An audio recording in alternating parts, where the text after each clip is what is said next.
Sampai kapanpun hutang kalian itu tidak akan lunas kalau kalian tidak melakukan hal ini.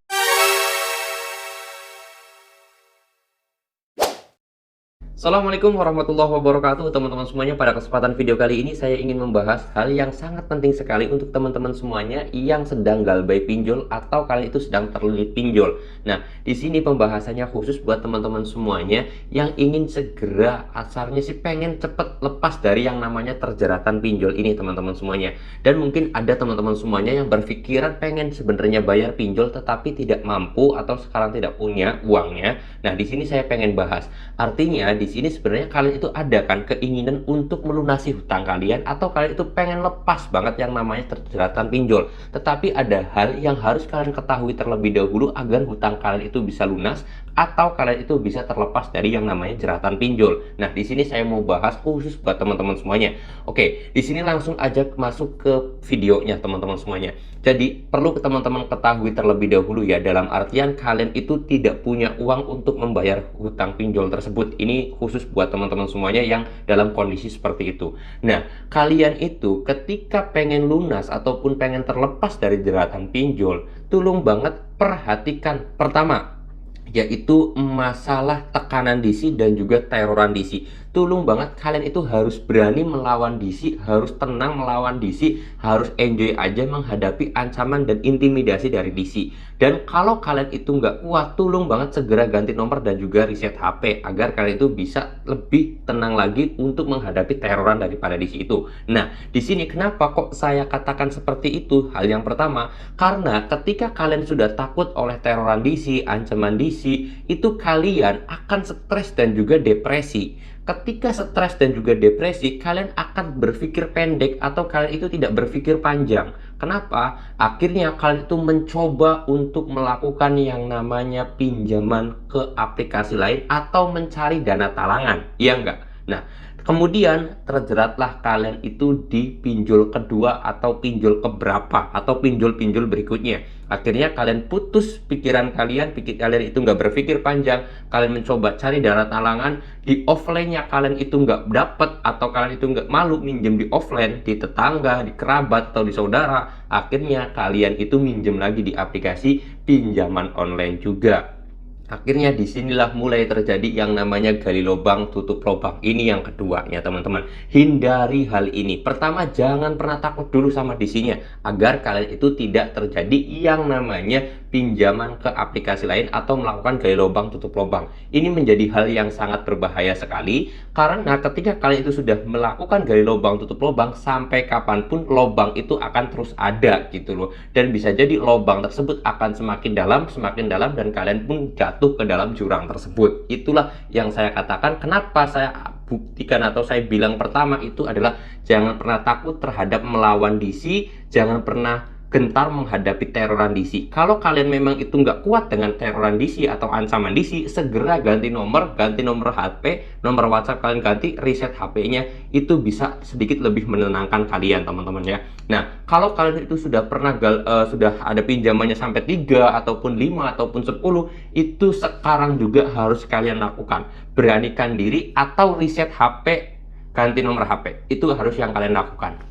Dua hal ini jangan pernah dilakukan ya. Sampai kapanpun kalau kalian itu melakukan dua hal ini, pokok ini, ya hutang kalian tidak akan pernah lunas sampai kapanpun teman-teman semuanya itu. Terus kemudian yang ketiga, yang kedua kan tadi ya gali lubang tutup lubang. Nah, yang ketiga ini adalah kalian itu terkena yang namanya bunga dan juga dendanya pinjol sangat-sangat besar sekali teman-teman semuanya. Perlu kalian ketahui, bunga pinjol itu tulisannya memang iya 0,3, tapi itu adalah bunga per hari teman-teman. Jadi kalau kalian itu dengan tenor 1 tahun, bunga yang kalian harus bayarkan itu sampai 100%. Kenapa? Karena kalian kalikan aja, langsung buka di kalkulator kalian nanti, 0,3 dikali 360 hari sama dengan itu 100%. Kalau kalian nggak percaya, karena apa ya, bunga pinjol itu memang sangat besar sekali dan sangat tinggi sekali. Kenapa kok bunga pinjol itu sangat tinggi? Ya dari sononya.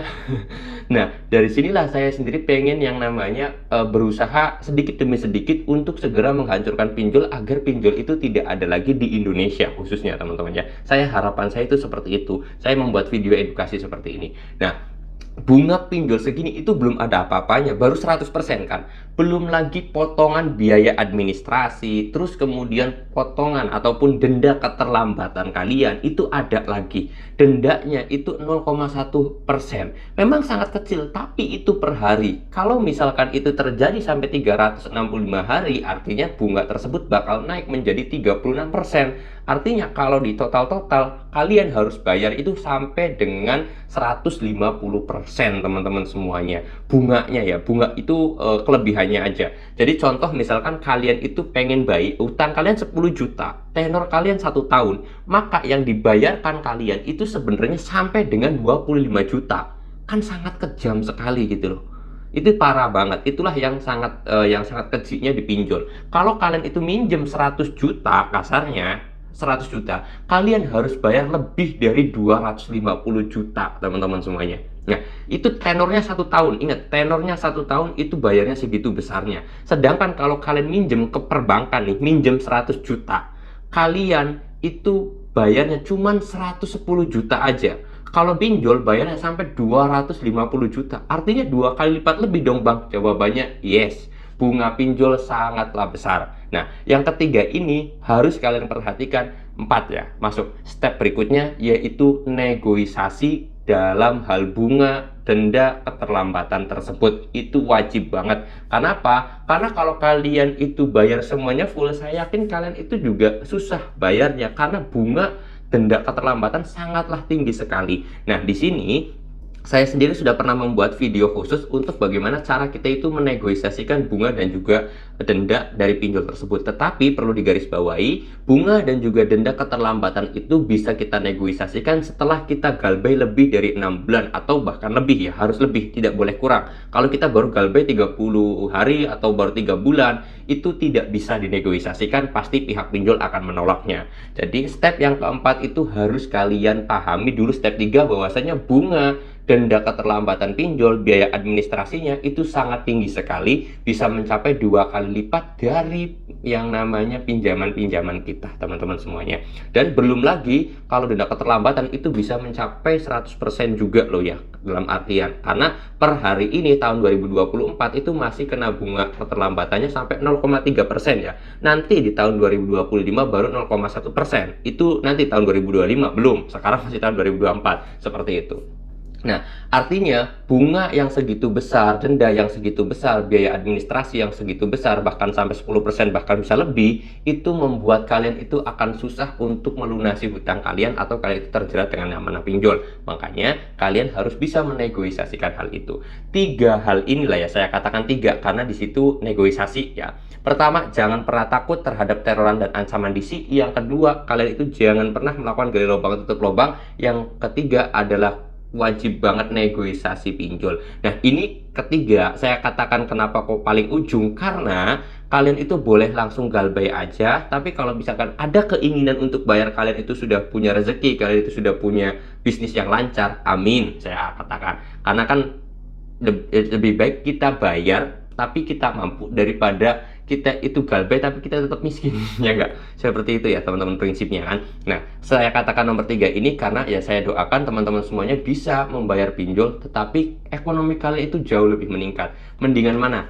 Kaya bisa bayar pinjol tapi galbay masih tetap miskin. Ya mending kaya bisa bayar pinjol dong. Ya kan, seperti itu ya teman-teman ya. Oke, mudah-mudahan video ini bisa bermanfaat dan kalian itu cobalah berpikir ulang, cobalah berpikir panjang dalam hal menangani kasus pinjol ini. Mudah-mudahan ya bisa bermanfaat juga video ini untuk banyak orang, dan silahkan di share video ini. Kalau kalian suka silahkan di like, kalau nggak suka boleh di dislike aja, nggak jadi masalah. Saya mau tutup dulu video ini dengan kata assalamualaikum warahmatullahi wabarakatuh.